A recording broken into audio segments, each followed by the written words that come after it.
Boa noite, queridos. Ih, tá muito fraco. Ninguém tomou café agora à tarde, não? Boa noite, queridos. Agora melhorou. Mas ainda pode ser melhor. Boa noite. Melhorou mais ainda. É muito bom estarmos na presença do Senhor para louvar e exaltar ao único que é digno de toda a honra, de toda a glória e de todo o louvor. E você saiu de casa para isso, com certeza. E você que está em casa, também está nesse momento convidado para estar na presença do nosso Deus, com toda a sua família. Que você possa, junto conosco, louvar e exaltar o nome do nosso Deus. Amém? Vamos orar. Senhor nosso Deus, muito obrigado, Pai, porque estamos mais uma vez aqui na Tua presença. Muito obrigado, Pai, porque sentimos, ó Pai, sempre a Tua presença na nossa vida, não só aqui, ó Pai, na igreja, onde nós nos reunimos para Te adorar, mas no nosso dia a dia, sentimos a Tua presença conosco, nos guiando, nos orientando, guardando as nossas vidas de todo mal. Muito obrigado, Senhor, porque Tu és um Deus fiel e Tu tens sido presente nas nossas vidas. Muito obrigado por cada vida que entrou aqui nesta noite. Que seja uma noite, ó Pai, que todos sejam impactados pela Tua presença, pela Tua gloriosa presença. Que o Senhor esteja falando aos nossos corações e recebe o nosso louvor de forma agradável. Que tudo que for cantado aqui seja único e exclusivamente para louvar e exaltar o Teu santo e bendito nome. E a Tua palavra que vai ser ministrada possa estar alcançando, ó Pai, o que o Senhor quer nas nossas vidas. Que estejamos com os nossos corações e os nossos ouvidos bem atentos, abertos para ouvir a Tua voz nessa noite. Muito obrigado por tudo, em nome de Jesus. Amém. E nós vamos começar adorando ao nosso Deus. Convido você que fique de pé. Nós vamos estar louvando a esse Deus tão maravilhoso.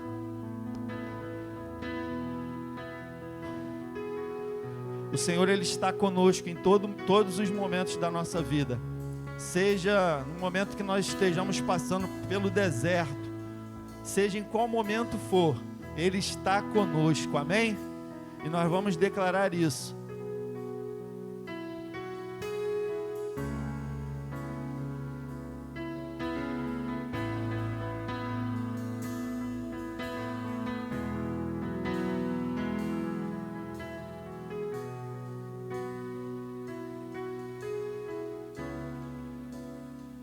Estás aqui, movendo entre nós, te adorarei, te adorarei. Estás aqui, mudando destinos, te adorarei, te adorarei. Estás aqui, operando milagres, te adorarei, te adorarei. Estás aqui, transformando nossas vidas, te adorarei, te adorarei.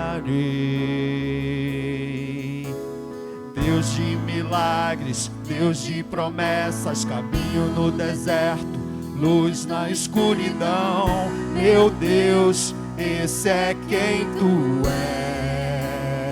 és. Deus de milagres, Deus de promessas, caminho no deserto, luz na escuridão. Meu Deus, esse é quem Tu és.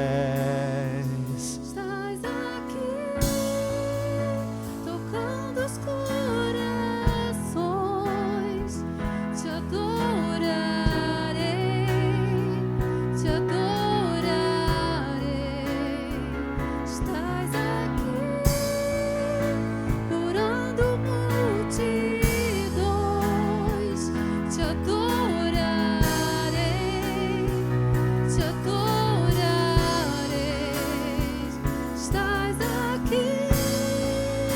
restaurando os corações. Te adorarei, te adorarei. Estás aqui transformando histórias. Te adorarei, te adorarei. Deus de milagres, Deus de promessas, caminho no deserto, luz na escuridão. Meu Deus, esse é quem tu és. Deus de milagres, Deus de promessas, caminho no deserto, luz na escuridão. Meu Deus, esse é quem tu és. Deus de milagres, Deus de milagres, Deus de promessas, caminho no deserto, luz na escuridão. Meu Deus, esse é quem tu és. Esse é quem tu és. Esse é quem tu és. Esse é quem tu és. Esse é quem tu és. Esse é quem tu és. Esse é quem tu és. Esse é quem tu és. Esse é quem tu és. Esse é quem tu és. Deus de milagres, Deus de promessas, caminho no deserto, luz na escuridão. Meu Deus, esse é quem tu és. Deus de milagres, Deus de promessas, caminho no deserto, luz na escuridão.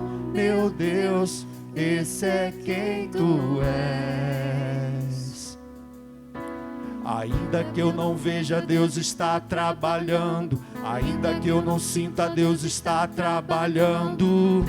Deus não para, Deus não para, não. Meu Deus não para, Deus não para, não. Ainda que eu não veja, Deus está trabalhando. Ainda que eu não sinta, Deus está trabalhando. Meu Deus não para, Deus não para, não. Meu Deus não para, Deus não para. Ainda que eu não veja, Deus está trabalhando. Ainda que eu não sinta, Deus está trabalhando. Meu Deus não para, Deus não para, não. Meu Deus não para, Deus não para.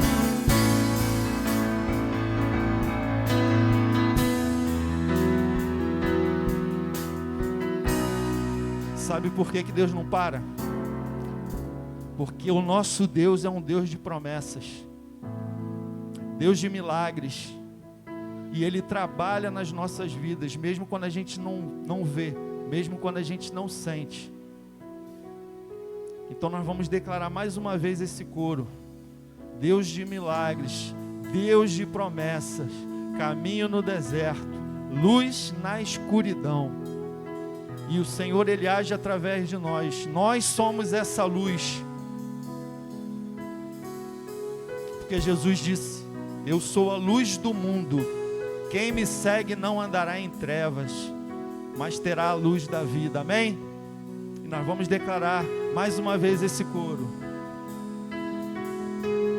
Deus de milagres, Deus de promessas, caminho no deserto, luz na escuridão. Meu Deus, esse é quem tu és. Eu quero ouvir só as vozes.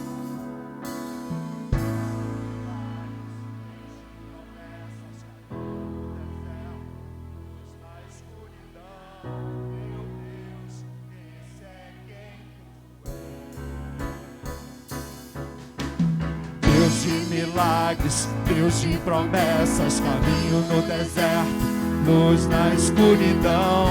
Meu Deus, esse é quem tu és. Deus de milagres, Deus de milagres, Deus de promessas, caminho no deserto, luz na escuridão. Meu Deus, esse é quem tu és. Amém.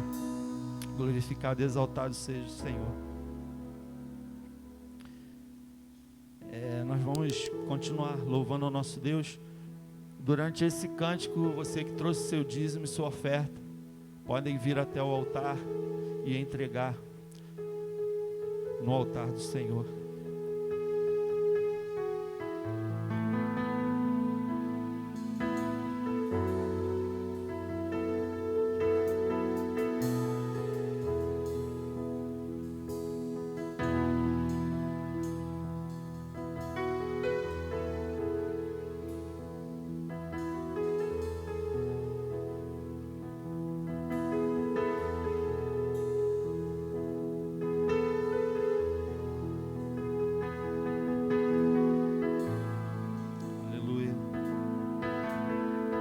Senhor,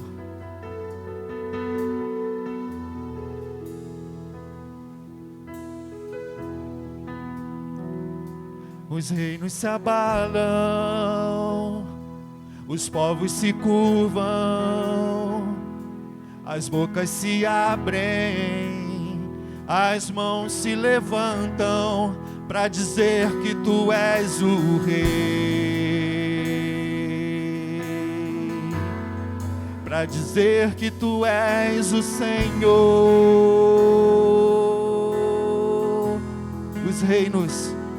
Os reinos se abalam, os povos se curvam, as bocas se abrem, as mãos se levantam para dizer que tu és o Rei. Para dizer que tu és o Senhor. Teu reino é sempre eterno, firmado em misericórdia, justiça e igualdade, bondade e fidelidade. A tua igreja te adora.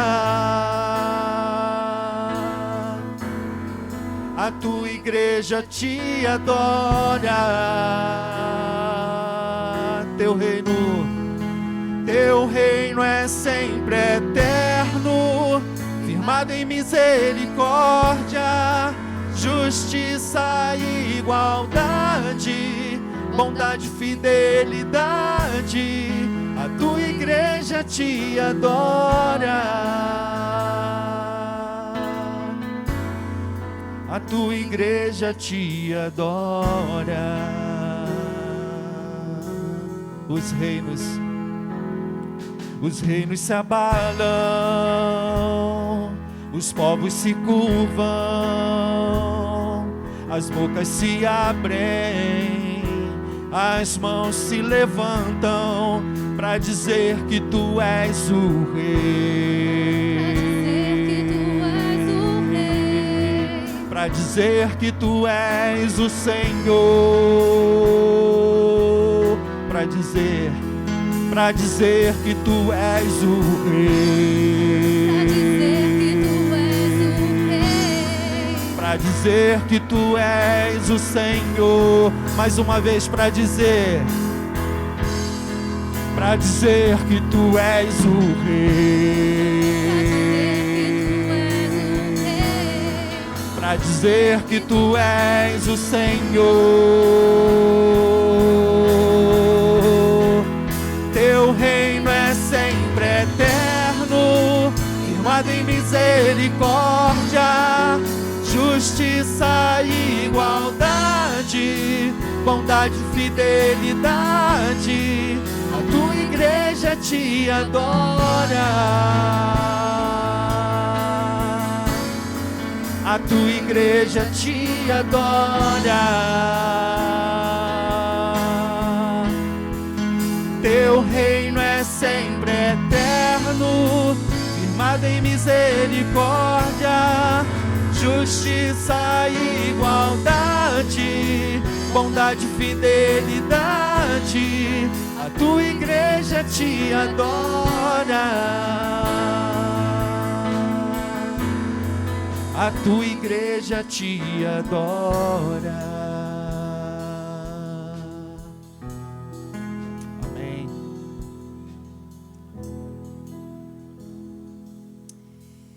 Senhor, quero te agradecer, Senhor, por esse momento, Senhor, de oferta, Senhor. Não só em dinheiro, em bens, Senhor, mas em honra e glória a Ti, Senhor. Rendemos nossa adoração, Senhor, aos Teus pés, ó Pai, porque só Tu és digno de toda honra, de toda glória, de todo louvor, ó Pai, por toda a eternidade, ó Pai.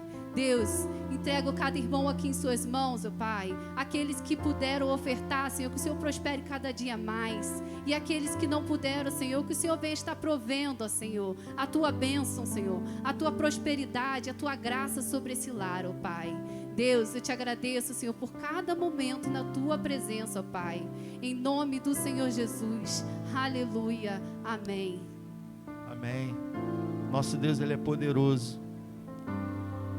E com certeza nesse momento Ele está lá sentado, à destra do Pai, e olhando para nós aqui.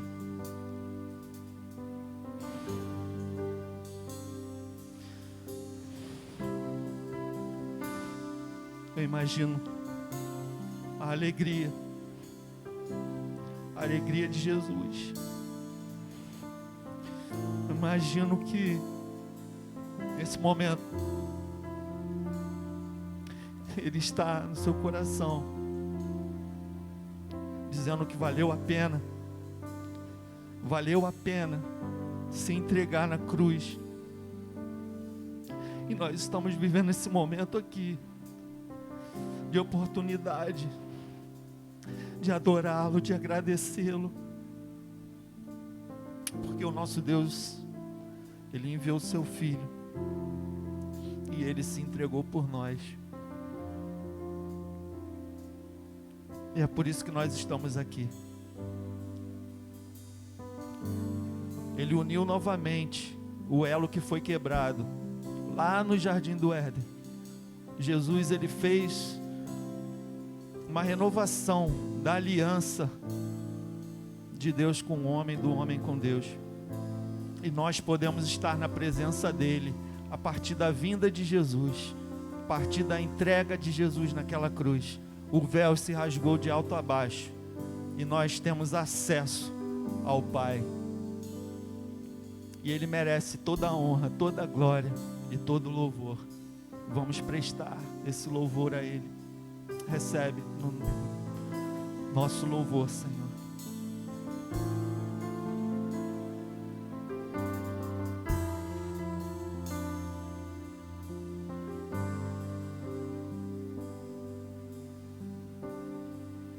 Ao que está sentado no trono e ao Cordeiro seja o louvor, seja a honra, seja a glória, seja o domínio pelos séculos dos séculos. Poderoso Deus,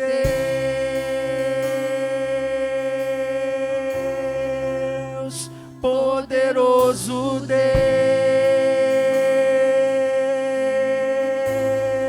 Deus, poderoso Deus,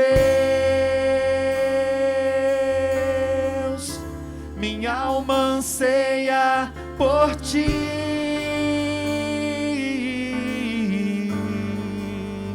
Poderoso Deus,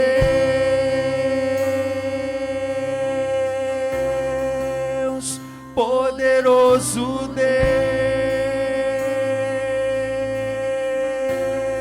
Deus, poderoso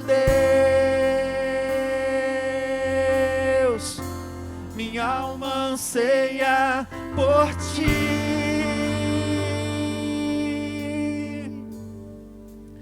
ao que está sentado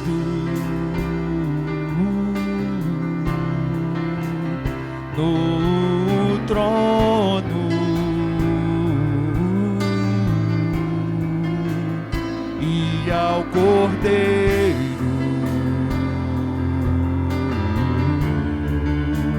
seja o louvor, seja a honra, seja a honra, seja a glória, seja o domínio pelos séculos dos séculos. Poderoso Deus,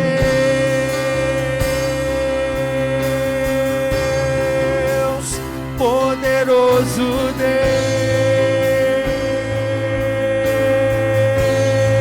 Deus, poderoso Deus, minha alma anseia por ti.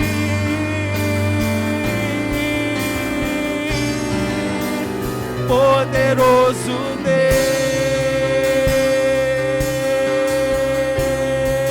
Deus, poderoso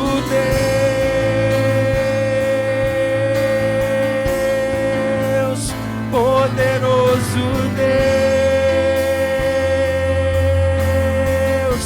minha alma anseia por ti.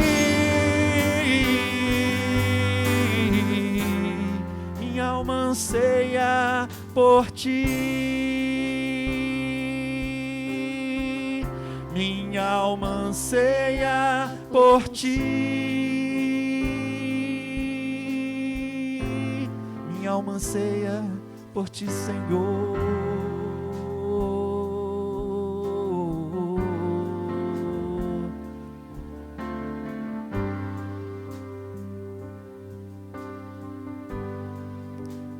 Quem já pisou no Santo dos Santos, em outro lugar, não sabe viver, e onde estiver, clamar pela glória, a glória de Deus.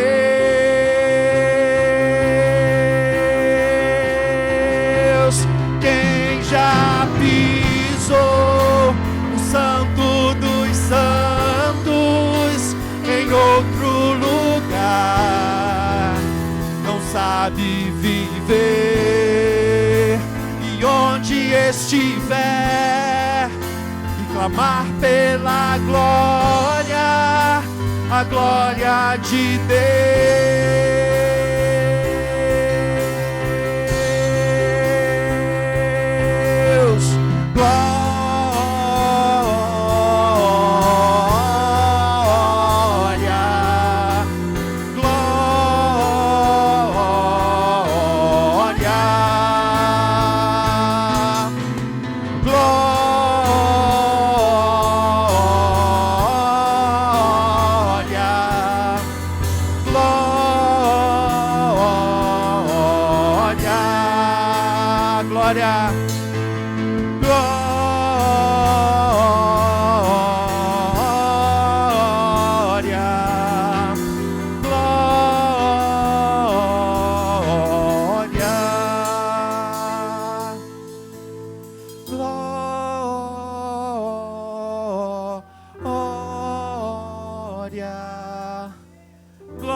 Glorificado e exaltado seja o teu nome, Pai.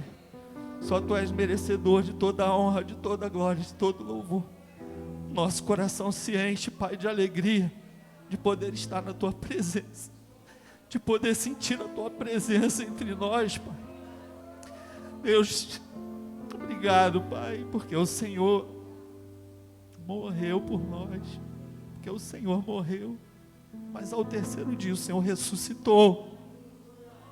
E quando o Senhor foi para o céu, sentar ao lado do Pai, o Senhor falou que deixaria o Consolador. E esse Consolador, o Espírito Santo, está aqui neste lugar. E Ele está sondando os nossos corações. Tenho certeza, Pai, que Ele está agindo em cada necessidade. Na necessidade de cada coração. Aquilo que precisa ser curado. Aquilo que precisa ser restaurado. Que precisa ser transformado. O Espírito Santo está fazendo essa obra nesse lugar. Ó Deus, que nós não saiamos daqui, ó Pai, da forma como nós chegamos, da forma como nós entramos. Que possamos sair daqui reconhecendo que o Senhor está entre nós, que o Senhor está conosco, que o Senhor tem agido na nossa vida em nosso favor. Nós sabemos que apesar de não vermos, apesar de não sentirmos, o Senhor está agindo, o Senhor está trabalhando na nossa vida. Nós te louvamos, nós te agradecemos por cada vida que entrou aqui nesta noite. Que o Senhor esteja, ó Pai, falando profundamente nos nossos corações nessa noite. É o que eu te peço e te agradeço, em nome de Jesus, amém. Podemos assentar.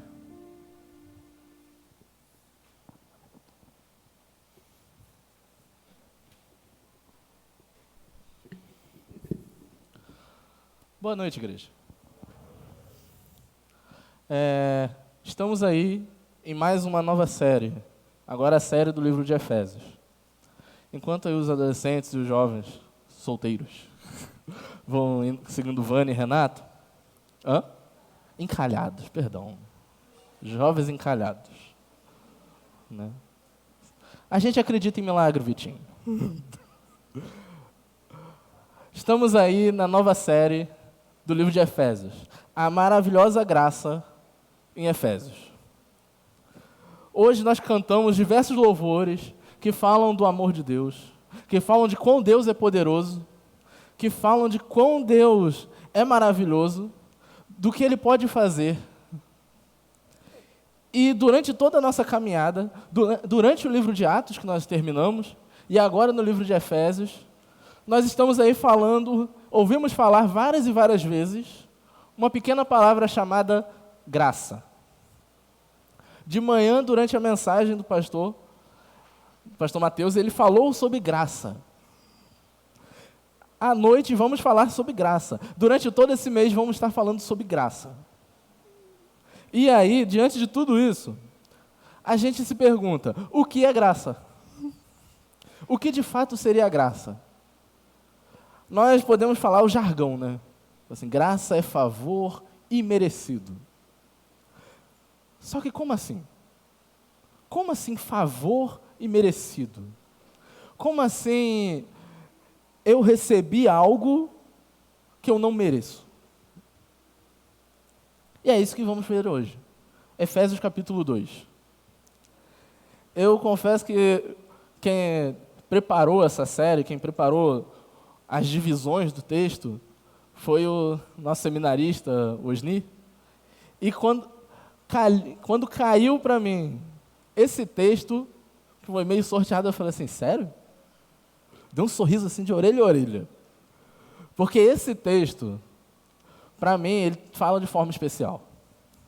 Na verdade, esse texto ele é tão especial que ele foi meio que a base para o meu TCC no seminário.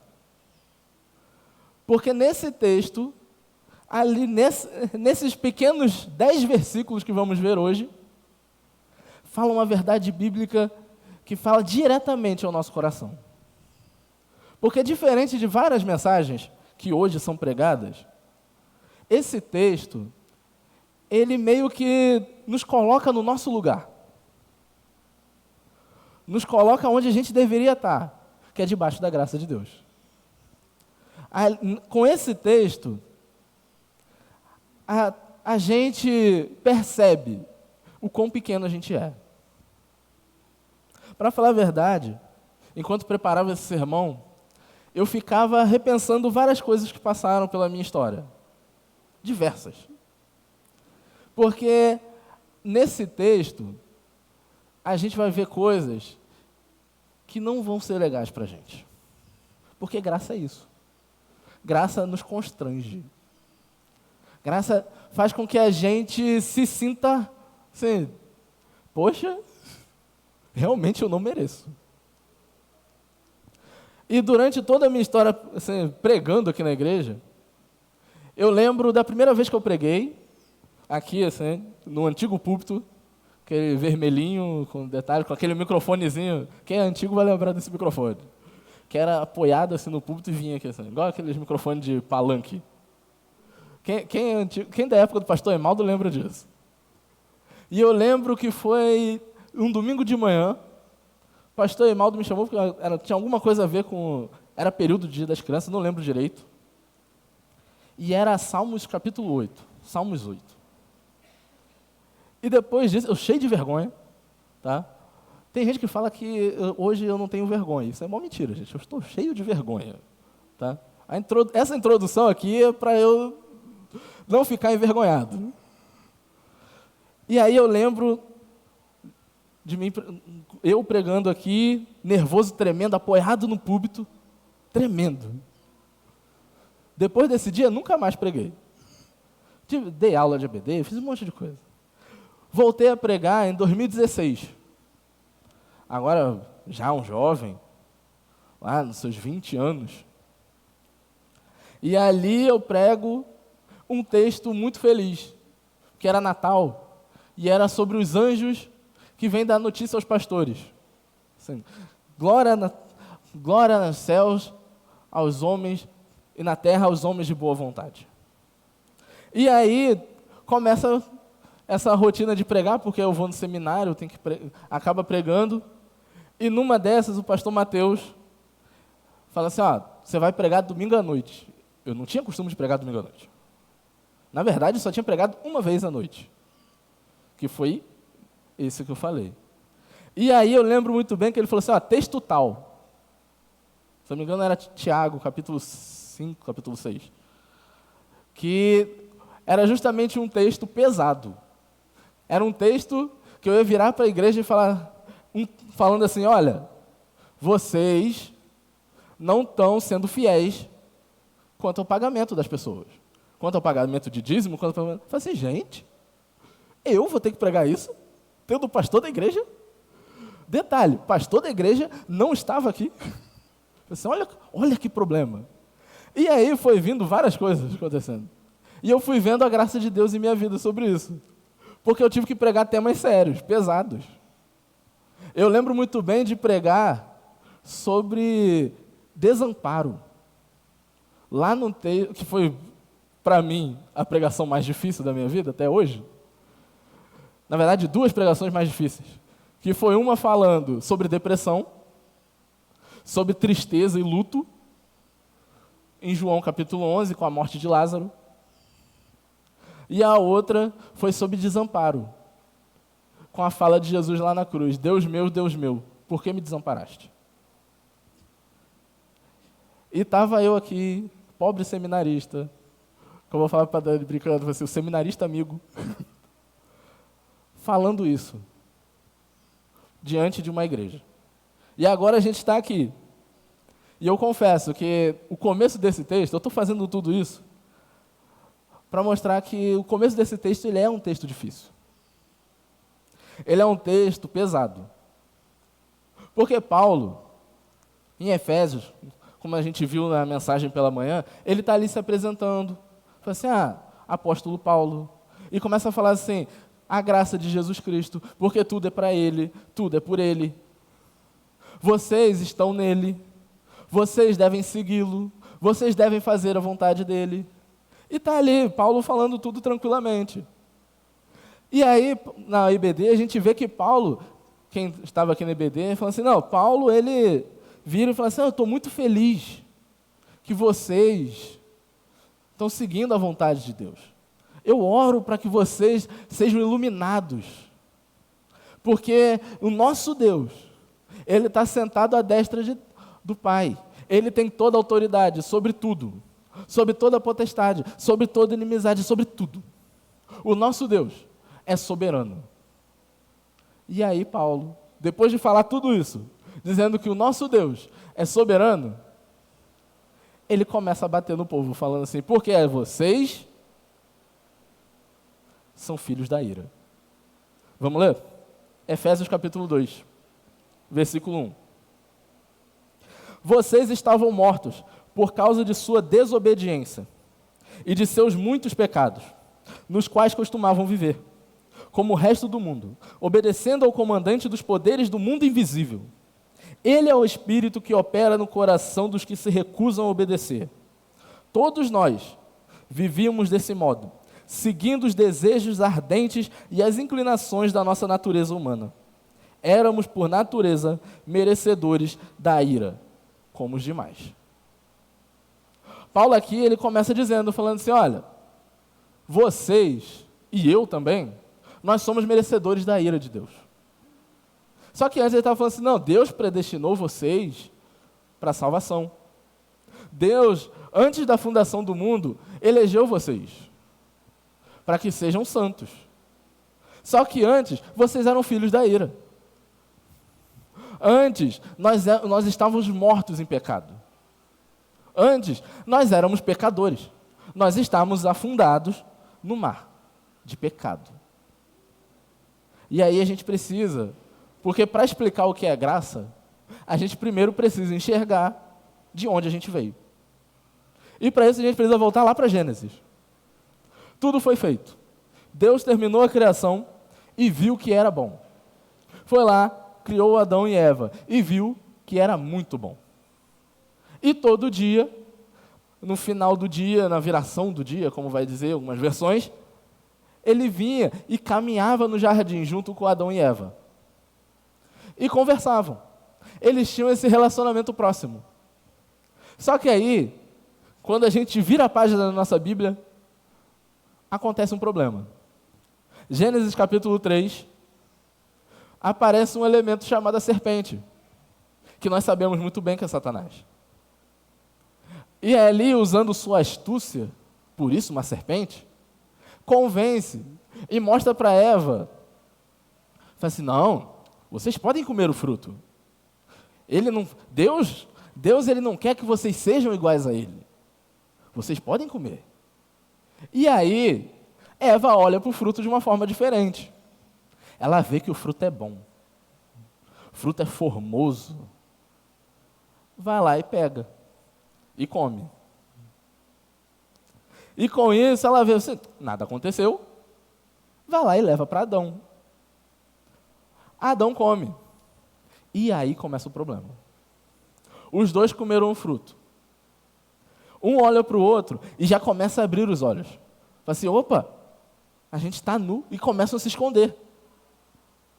E quando vem Deus no final do dia, como era de costume, o que é que eles fazem diante de Deus? Se escondem. E ali a gente já vê começando o pecado que nós vamos chamar de pecado original. Só que aí, ali naquele momento, Deus ele vira, fala assim, vocês não deveriam ter comido, porque vocês sabem qual é a consequência. Se um dia comer do fruto, certamente morrerá. Mas você pode virar e falar assim, não, mas eles não morreram na hora. Mas nunca foi dito que eles morreriam na hora. Diziam que eles iriam morrer. E de fato, Adão e Eva morreram. Ali, a morte começou a entrar no mundo. Parece até um detalhe bobo, mas até aquele momento, nunca tinha havido morte. Eles não comiam animais. Eles comiam planta. Comiam fruto. Comiam tudo que tinha ali, mas não havia morte de animais. No momento ali em que Adão e Eva pecam, o que acontece? Deus vai lá, coloca ali sobre eles a consequência do pecado deles. Lembre bem, consequência do pecado. Agora Adão vai ter que trabalhar, vai ter que suar para trabalhar. Eva vai sofrer com a criança nascendo. A terra vai ser amaldiçoada por causa deles. Vai começar a nascer espinhos, vai começar a nascer problemas. E com isso, um pobre animal é morto, porque Deus vai lá, tira a pele desse animal e usa para cobrir Adão e Eva. E retira eles do jardim. Agora, Adão e Eva estão separados de Deus. E um animal morreu para cobrir o pecado de Adão e Eva. Para cobrir a nudez de Adão e Eva. E com isso, a terra sofre. Todo um ecossistema sofre. Não foi apenas Adão e Eva.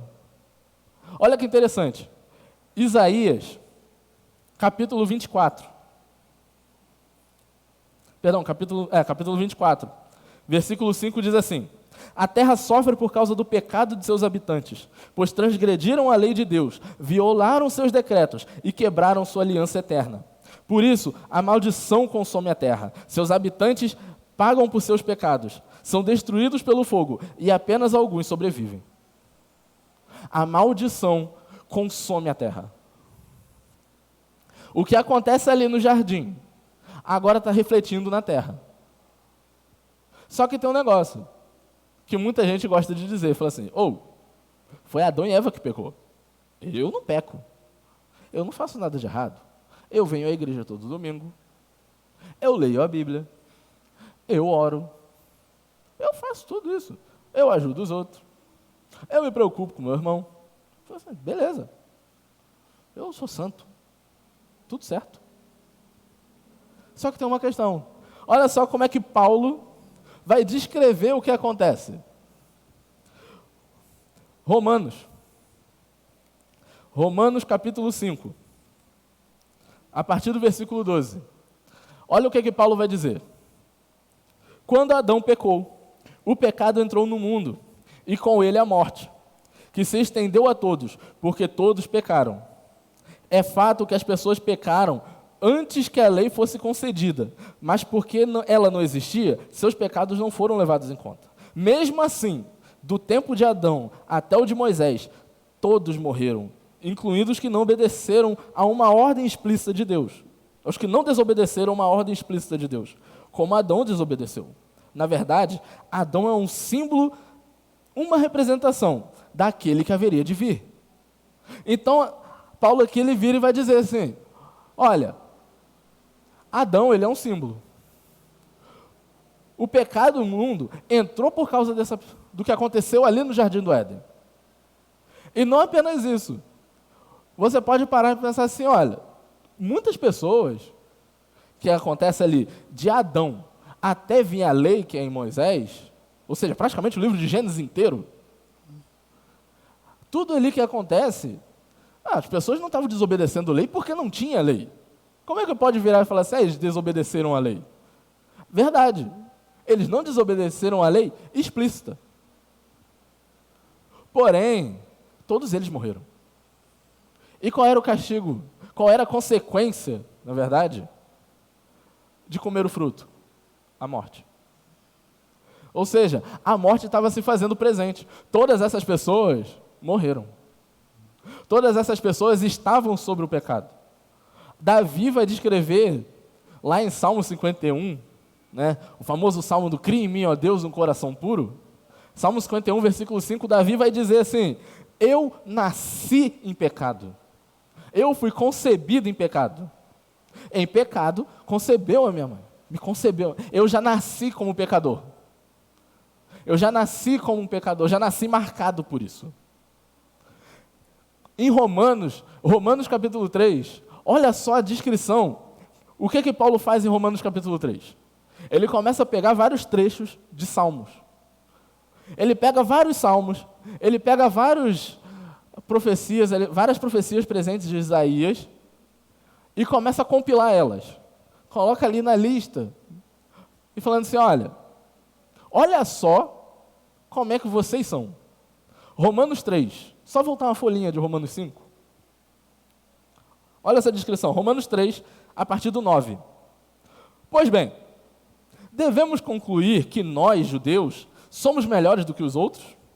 Não, de maneira nenhuma, pois já mostramos que todos os judeus ou gentios estão sob o poder do pecado, conforme afirmam as Escrituras. E aí ele começa. Ninguém é justo, nenhum sequer. Ninguém é sábio, ninguém busca Deus. Todos se desviaram, todos se tornaram inúteis. Ninguém faz o bem, nenhum sequer. Sua conversa é repulsiva, como o odor de um túmulo aberto. Sua língua é cheia de mentiras, veneno de serpente goteja de seus lábios. Sua boca é cheia de maldição e amargura. Apressam-se em cometer homicídio. Por onde passam, deixam a destruição e sofrimento. Não sabem onde encontrar paz. Não têm o menor temor de Deus. É evidente que a lei se aplica àqueles a quem ela foi entregue, pois seu propósito é evitar desculpas e mostrar que todo mundo é culpado diante de Deus. Pois ninguém será declarado justo diante de Deus por fazer o que a lei ordena. A lei simplesmente mostra que somos pecadores. Versículo 23. Pois todos pecaram e não alcançam o padrão da glória de Deus, ou estão destituídos da glória de Deus. Não tem direito à glória de Deus. O que Paulo está falando, ele pega tudo aquilo que a Escritura disse e fala assim, gente, presta atenção, a gente não vale nada. Não há nenhum justo sequer. Salmos 15. Não há ninguém que busque a justiça. A Bíblia vai descrever que a nossa justiça diante de Deus é trapo de imundície. Isso aí, trapo de imundície, como algumas pregações já ouvimos, nada mais é do que o pano que os romanos utilizavam para se limpar no banheiro. Então, diante de Deus, a nossa justiça é sujeira. Diante de Deus, a nossa vontade é nada. Olha só o quão distante de Deus a gente está. Só que aí você pode virar e pensar assim, poxa, mas eu sou convertido. Jesus me salvou, glória a Deus por isso. Só que hoje de manhã, a nossa forma de pensar, a nossa conclusão foi um pouco interessante. Porque se pegar Efésios capítulo 1, a partir do versículo 15, a gente vai ver Paulo falando assim, olha, eu oro porque vocês têm amado uns aos outros. Aí ele vai, olha, eu oro para que o Senhor ilumine vocês. Para que o Todo-Poderoso Senhor, que está acima de tudo, esteja acima de tudo na sua vida. E aí a gente viu que esse estar acima de tudo é literalmente estar acima de tudo. Ele tem toda a autoridade. Ele tem autoridade sobre coisas boas e coisas ruins. Ele tem autoridade sobre bons e maus. Ele comanda tudo. O nosso Deus é todo poderoso, como nós acabamos de cantar, poderoso Deus. O nosso Deus é poderoso, tão poderoso, tem tanta autoridade que até o demônio obedece. Nós vamos ver em Jó, lá no livro de Jó, que Satanás se ajoelha diante de Deus. E todo joelho se dobrará diante de Deus, diante do nome de Jesus Cristo. Lá em Filipenses vai falar sobre isso, Filipenses capítulo 2, no versículo 11. Todo joelho se dobrará diante de Deus, diante do nome de Jesus Cristo. A gente entende tudo isso. E por que a gente não faz essa vontade? Porque a gente ainda teima em não obedecer. Quando nós não obedecemos a Deus, nós estamos desobedecendo um Deus que é todo poderoso. Que até mesmo Satanás obedece. Olha o quão terrível nós somos. Olha o tamanho da nossa rebeldia. Nós nos rebelamos contra Deus todas as vezes que não fazemos a vontade dEle. Só que Ele é um Deus que tem toda a autoridade. Nós nos rebelamos contra o Todo-Poderoso.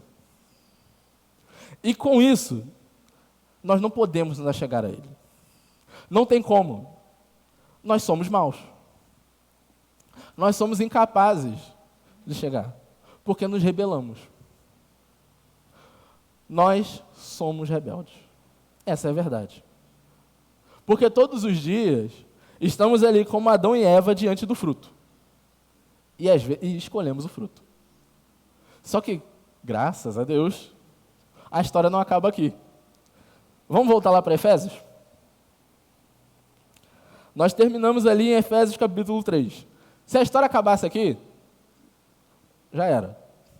Ia todo mundo para o inferno e tudo acabou. Só que não acaba. Versículo 4.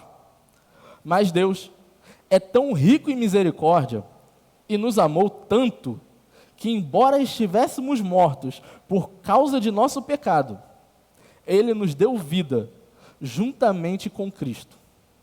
É pela graça que vocês são salvos, pois Ele nos ressuscitou com Cristo e nos fez sentar com Ele nos domínios celestiais, porque agora estamos em Cristo Jesus. Portanto, nas eras futuras, Deus poderá apontar-nos como exemplo da riqueza insuperável da sua graça, revelada na bondade que Ele demonstrou por nós em Cristo Jesus. Então, nós éramos ruins. Ponto. Só que Deus não. Deus é misericordioso. Deus nos ama tanto, mas tanto, que Ele virou para a gente e falou assim: olha, vocês estão mortos. Vocês não vão conseguir se aproximar de mim. Não importa o que vocês façam. Tudo o que vocês tentam fazer é nada. A Torre de Babel é um exemplo, uma construção mirabolante, que não adiantou de nada. Então, o que eu vou fazer? Eu vou até vocês. E aí a gente entende por que o começo do Evangelho de João é algo tão grandioso. Porque o começo do Evangelho de João vai dizer assim, ó, no princípio era o Verbo estava com Deus, e o Verbo era Deus. E todas as coisas foram feitas por intermédio dele. Ok. E aí, se você continuar lendo, ele vai dizer assim, ó, e ele habitou entre nós. E vimos a glória do unigênito do Pai. Olha só. Deus, que criou tudo, que fez tudo, decidiu vir. Porque Ele é misericordioso. E porque Ele nos amou. Porque Ele olhou na gente e não viu nada de especial. Mas Ele amou. Ele nos amou. E por isso, Ele faz isso. Da mesma forma que Ele fez com Adão e Eva lá no jardim, que pegou ali o animal e cobriu Adão e Eva, e não apenas cobriu Adão e Eva, porém afastou eles da árvore da vida, para que eles não tenham uma vida eterna em pecado, uma vida eterna em rebeldia. Da mesma forma que Ele fez isso, e ainda assim, continuou sendo o Deus deles. Porque Caim e Abel, aquela história de Caim e Abel é sobre o quê? Que eles vão ter essa rixa. É sobre entregar a oferta a Deus. Então, muito provavelmente, Adão e Eva continuou fazendo isso. E ensinou a seus filhos. Eles continuaram tendo relacionamento com Deus. Deus continuou tendo relacionamento ali com aquele povo. Com aquela família. E continuou tendo com o seu povo. Porque o povo no Egito, lá com Moisés, eles preferiam estar no Egito. Eles vão dizer, falam assim, olha, se é para passar fome no deserto, se é para morrer pela espada, a gente preferia ser escravo. Era melhor ficar como escravo. Mas mesmo assim, Deus não apenas os libertou, mas os guardou durante o deserto. 40 anos no deserto protegendo aquele povo. E não apenas isso, mas cumpriu uma promessa que fez com Abraão. E não foi nenhuma promessa que Abraão pediu.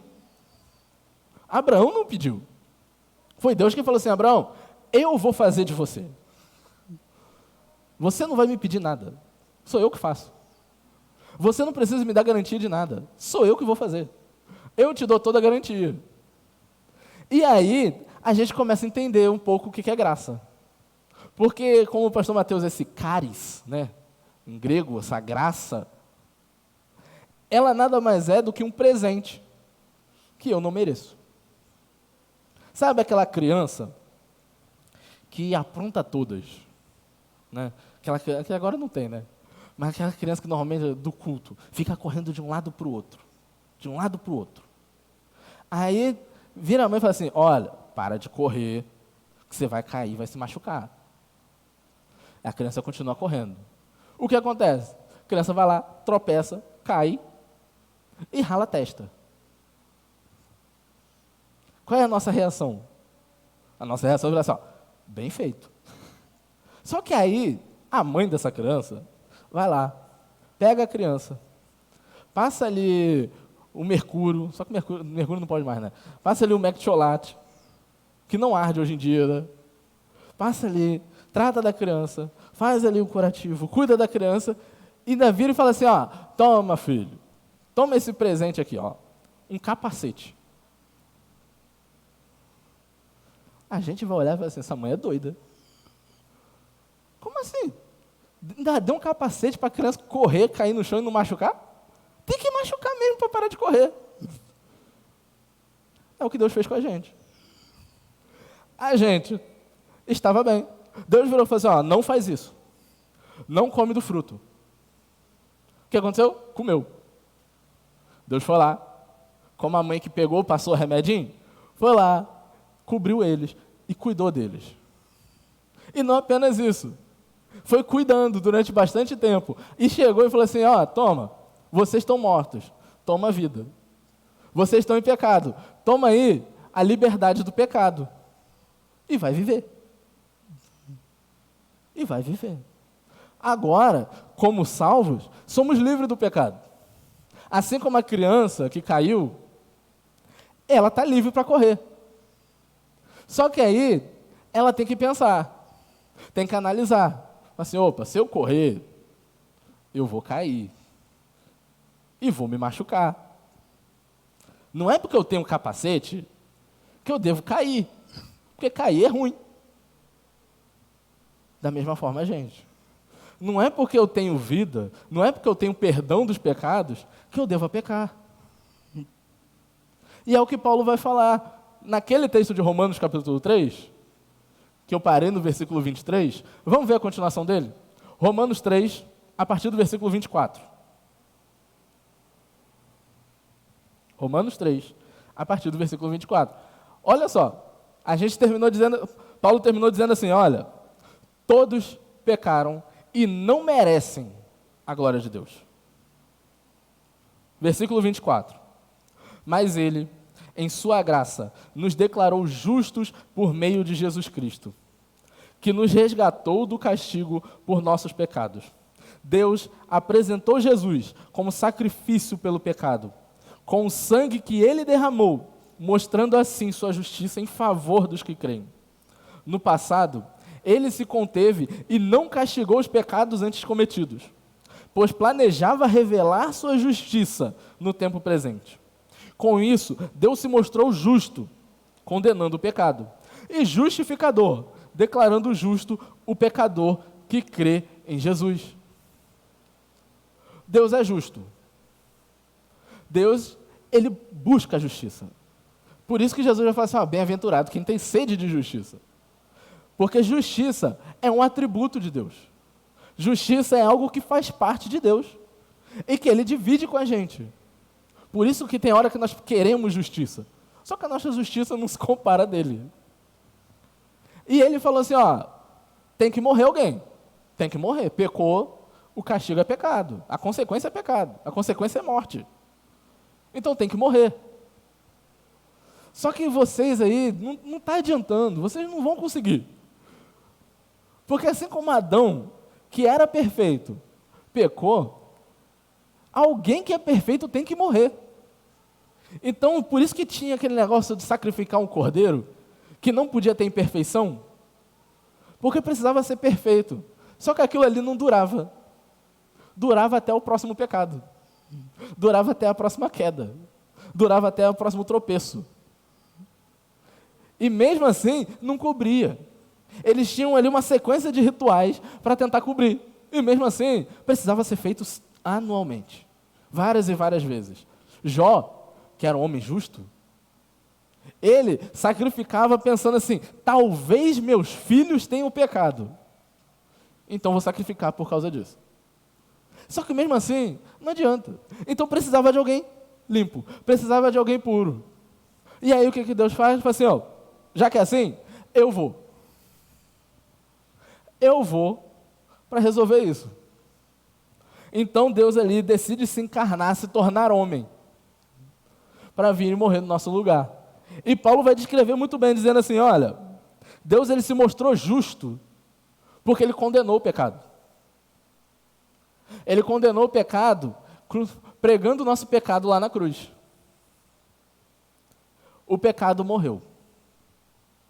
A culpa, o castigo que deveria, a consequência do pecado, aconteceu lá na cruz. E ele se mostrou justificador. Alguém que é justificador, é aquela figura da pessoa que vai, como se fosse do juiz, como se fosse não, que a pessoa foi acusada de, vamos dizer assim, a pessoa roubou, né? Foi lá no mercado, roubou ali um pote de margarina, uma cenoura que está caro, por exemplo. Foi lá e roubou. E chegou, e agora ele está sendo condenado, e aquela pessoa deveria ser presa. Por quê? Porque ele roubou. Roubar é crime. Só que chega o juiz e fala assim, olha, o seu crime tem que ser preso, tem que fazer isso. Vamos fazer o seguinte, você vai se tornar justo. Faz aí uma ação comunitária e pronto, a ficha está limpa. É isso. Através do sacrifício de Jesus, como Paulo vai dizer no capítulo 5 ali de Romanos, como o pecado entrou através de um homem, a justiça e a vida e a salvação entrou através de um outro homem, que é Jesus. E ali, através desse sacrifício de Jesus, a gente se tornou justo. Não há mais culpa. Nossa ficha está limpa. A nossa ficha está em branco agora. Recebemos uma vida nova. Né? Aquele texto que nós conhecemos bem, de 2 Coríntios capítulo 5. As coisas velhas se passaram, eis que tudo se fez novo. Somos uma nova criatura. É isso que acontece. Agora, recebemos um aval, estamos limpos, estamos livres. Carta de Gálatas é literalmente sobre ser livre, essa liberdade que a salvação nos dá. E aí, nós agora estamos livres, só que tem um negócio. Olha o versículo 27 de Romanos. Podemos então nos vangloriar de ter feito algo para sermos aceitos por Deus? Não. Pois nossa absolvição não vem pela obediência à lei, mas pela fé. Portanto, somos declarados justos por meio da fé, e não pela obediência à lei. Então, pera lá. Eu não posso me vangloriar, não posso me achar, porque Deus se fez homem e morreu por mim. Porque o que Ele fez? Eu não fiz nada. Eu não fiz nada para merecer, eu não fiz nada para acrescentar. Na verdade, tem hora que eu só faço coisa para atrapalhar.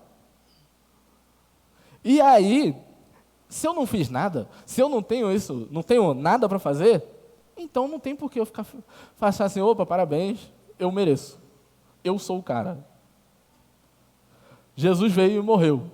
Deus foi lá, como vai dizer em Isaías 53, versículo 10, se eu não me engano, ou 11, que Deus preferiu moer Jesus pelos nossos pecados.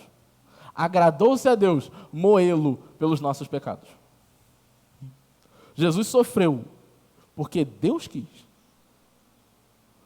Por nós. Eu não tinha nada. E Deus foi e me deu tudo. Eu estava devendo. E Deus foi e me deu todo o tesouro. Glória a Deus por isso. A graça é sobre isso. E aí, em sua carta, chegamos no texto áureo, ao falar sobre graça e salvação. Lá em Efésios, capítulo 2, versículo 8 e versículo 9. Toda vez que nós vamos ver alguém falando sobre salvação, toda vez que vocês vão ver, seja num concílio pastoral, seja numa profissão de fé, vai estar esse texto ali. A descrição é justamente essa: vocês são salvos pela graça, por meio da fé. Não vem de vocês. É um dom de Deus, é uma dádiva de Deus, é um presente de Deus. Nós somos salvos pela graça. Nós somos salvos, como eu falei, dei aquele exemplo da criança, que a criança aprontou e recebeu um presente. Foi cuidar de receber um presente? Da mesma forma foi a gente. Nós aprontamos, nós pecamos. E recebemos um presente. Recebemos cuidado, recebemos vida, recebemos salvação. Nós decidimos nos afastar de Deus. Porque nós fazemos parte do que aconteceu lá com Adão, do que aconteceu com Eva. Nós não temos nada de diferente de Adão e Eva. Se cada um de nós estivesse ali no jardim, nós também comeríamos do fruto. É isso que Paulo está descrevendo lá em Romanos, que a gente leu, é justamente isso. Não tem diferença. A gente também comeria do fruto. E mesmo assim, Deus foi lá e cuida da gente. Deus vai e cuida de nós e nos dá vida. E não acaba por aí. No versículo 9. Não é uma recompensa pela prática de boas obras, para que ninguém se glorie. Ou seja, não é uma recompensa. Eu posso ser a melhor pessoa do mundo. Eu posso cuidar de meus irmãos.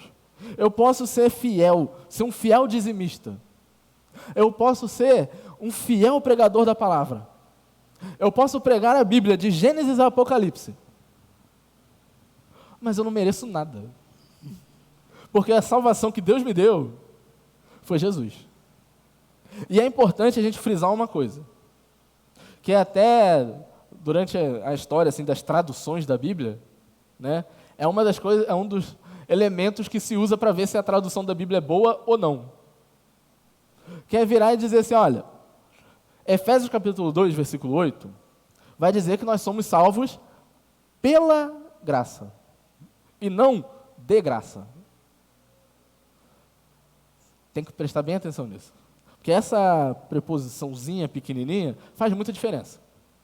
Porque ser salvo pela graça quer dizer que eu recebi algo bom, que eu não merecia. Mas eu ser salvo de graça quer dizer que isso que eu fui salvo, essa salvação, não teve preço. E aí a gente acaba esquecendo que alguém morreu. Que a gente acaba esquecendo que Jesus morreu por mim. Que quem era para estar na cruz era eu. A gente acaba esquecendo isso. Pensando assim, olha, foi de graça. Não, não foi de graça. O preço foi muito caro.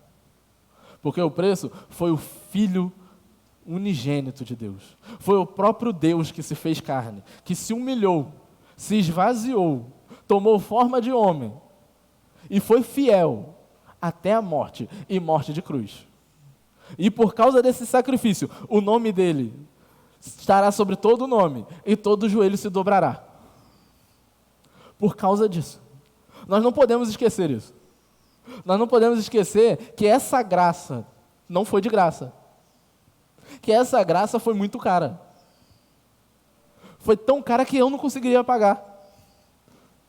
Foi um presente tão grande que eu não consigo pagar. E sabe o que é interessante? Jesus ele vai descrever isso. Quando ele vai virar ali diante de Simeão, que chega uma mulher que joga nos pés de Jesus, e ali começa a jogar um perfume caro no pé dele, enxugar, lavar com suas lágrimas e enxugar com seus cabelos os pés de Jesus. E todo mundo ali na casa acha isso estranho e fala assim, gente, Jesus está deixando isso? Jesus vai virar para Simeão e vai falar assim, olha, pensa assim comigo, tem dois caras, duas pessoas, que estão devendo a um rei. O primeiro está devendo R$10. O segundo está devendo R$1 bilhão. E o rei vira para os dois e fala assim, olha, vocês estão perdoados. Quem fica mais feliz? Quem foi mais perdoado? Eu falei assim, o segundo. Quem vai amar mais esse rei? O segundo. E ele vai assim, então essa mulher aqui foi muito perdoada. Nós somos a mesma coisa. A nossa dívida não foi R$1 bilhão. A nossa dívida foi a nossa vida. E não essa vida momentânea aqui, mas a vida eterna. Porque sem Jesus, estaremos condenados eternamente ao inferno. Porque o inferno não foi feito para a gente. O inferno foi feito para Satanás e seus anjos. Só que a gente é teimoso e parece que quer ir junto. Só que Jesus, ele se meteu no meio da história e falou assim, opa, não vão. Vocês não vão. E não apenas isso, eu vou tirar vocês daqui, eu vou guiar vocês pelo caminho, eu vou criar o caminho, vou preparar o caminho, vou preparar o final do caminho, ainda vou ajudar vocês a caminhar por esse caminho. Vocês, a única coisa que precisam é ter fé em mim. E olha só que coisa, Hebreus, no capítulo 12, no versículo 1, vai dizer assim, estamos cercados de uma grande nuvem de testemunhas, prossigamos para o alvo que é Cristo, autor e consumador da nossa fé. Quem gera fé em nós, não somos nós, é Cristo. Então, olha só, nós fomos salvos pela fé, na graça. Nós fomos salvos por essa graça. Só que essa fé não vem de nós. Essa fé é dada por Deus. Então, nem mesmo a fé na graça que é necessário para a salvação, nós temos. É Ele que dá. Então, desde o princípio, tudo foi por meio dele, tudo foi por intermédio dele. E aí, por isso, que no versículo 10, ele vai dizer, pois somos obra-prima de Deus, criados em Cristo Jesus, a fim de realizar as boas obras que ele de antemão planejou. E olha só também o versículo 7. Portanto, nas eras futuras, Deus poderá apontar-nos como exemplos de riqueza insuperável de sua graça, revelada na bondade que ele demonstrou por nós em Cristo Jesus. Ou seja, fala assim, olha, a gente, nós, como salvos, agora salvos pela graça, redimidos, justificados, purificados, santificados, com o caminho trilhando, o caminho para a glória, tudo pronto, tudo certo. Nós somos a obra-prima de Deus. A obra-prima de Deus foi feita ali, nos salvando. A obra de Deus é completa ali, na nossa salvação.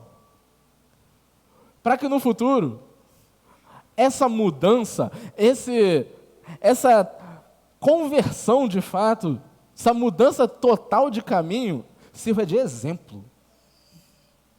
Sirva de exemplo de uma forma insuperável de quão grande é a graça de Deus. E Paulo entendia muito bem isso. Porque Paulo, antes de se converter, nós vimos isso em Atos, Paulo ele era assassino. Ele pegava o pessoal que seguia Jesus e não apenas prendia, mas votava, como ele vai descrever para Agripa em Atos capítulo 26, eu votava para que eles fossem mortos. Ele foi atrás para matar a gente, matar o nosso povo, vamos dizer assim. Paulo foi atrás disso. E o que aconteceu? Paulo se converteu. Jesus vem e aparece e muda a vida de Paulo, assim como ele muda a nossa vida. E hoje nós temos aí 13 cartas de Paulo. Hoje nós estamos estudando, no livro de Efésios, a rainha das epístolas, depois de Romanos. Romanos, uma carta de Paulo, é tido como evangelho segundo Paulo, de tão evangelista que é a carta de Romanos, que pega tudo aquilo que Jesus ensinou, pega tudo aquilo que Jesus fez ali nos 4 evangelhos e traduz para aquele povo. Tanto que hoje, eu explicando sobre graça, eu explicando sobre salvação, cansei de ir em Romanos e voltar. E eu poderia fazer isso muito mais. E eu vou fazer isso muito mais. Porque em Romanos capítulo 8, no versículo 38 e 39, está ali um texto que a gente conhece muito bem. E é com esse texto que eu vou terminar. Porque nós fomos salvos. Nós fomos salvos pela graça. Tudo que Jesus fez foi por nós. Nós não conseguiríamos fazer nada para nos salvar. Eu não conseguiria fazer nada. E como a gente cantou hoje, o caminho no deserto, que Deus é, a luz na escuridão, que Deus é, o reino poderoso, o reino santo, o reino que é eterno, o poderoso Deus, que merece honra, louvor e glória, é Ele que nos dá a garantia. Porque em Romanos, capítulo 8, versículo 38, vai dizer: eu estou certo, eu estou convencido de que nem a morte, nem a vida, nem anjos, nem demônios, nem o que existe, nem o que virá a existir, nem poderes, nem principado, nem potestades, nada em toda a criação jamais poderá nos separar do amor de Deus, que é revelado em Cristo. Por quê? Porque aquilo que Ele nos deu, foi Ele que nos deu. Não tem nada nosso ali no meio. Não tem nada nosso ali para pegar e ruir um pouco essa construção. Não tem nada ali que foi um tijolinho que eu coloquei, que possa ser o ponto fraco daquela muralha. Não. Tudo isso, toda essa construção que Deus fez, nos libertando e nos salvando, foi Ele. Por isso que nada pode nos afastar do amor de Deus. Porque uma vez salvos, salvos para sempre. Uma vez com Ele, eternamente com Ele. E agora, nós temos a livre escolha. Nós podemos escolher se caminhamos pelo caminho que Ele preparou para nós e que Ele prometeu que vai estar conosco todos os dias, ou se a gente vai continuar sendo rebeldes diante de um Deus que fez tudo isso por nós. E vamos tentar sair desse caminho. Agora está nas nossas mãos. Ele já preparou tudo. Ele preparou o início, o meio e o fim. A gente sabe que no momento que somos salvos, o final da nossa vida é a glória de Deus. É uma vida eterna com Ele. A gente sabe que nada pode separar a gente dele. Nada. Então a gente tem que parar de se rebelar contra Ele. Amém? Pai, muito obrigado, Senhor, pela Tua graça. Muito obrigado, Pai, porque o sacrifício que foi feito nos salvou. Porque sem esse sacrifício, Pai, que veio de Ti, foi tudo feito por Ti e para Ti, mudou a nossa história. Hoje, nós somos outras pessoas diante de Ti. Hoje, nós temos esperança de uma vida eterna contigo. Temos esperança de que não estamos mais presos ao pecado. Nós agora somos livres para o louvor da Tua glória, Senhor Deus. Obrigado, Senhor, porque o Senhor garante que nada pode nos separar de Ti. Obrigado, Senhor, porque o Senhor nos dá a garantia de que estará conosco todos os dias.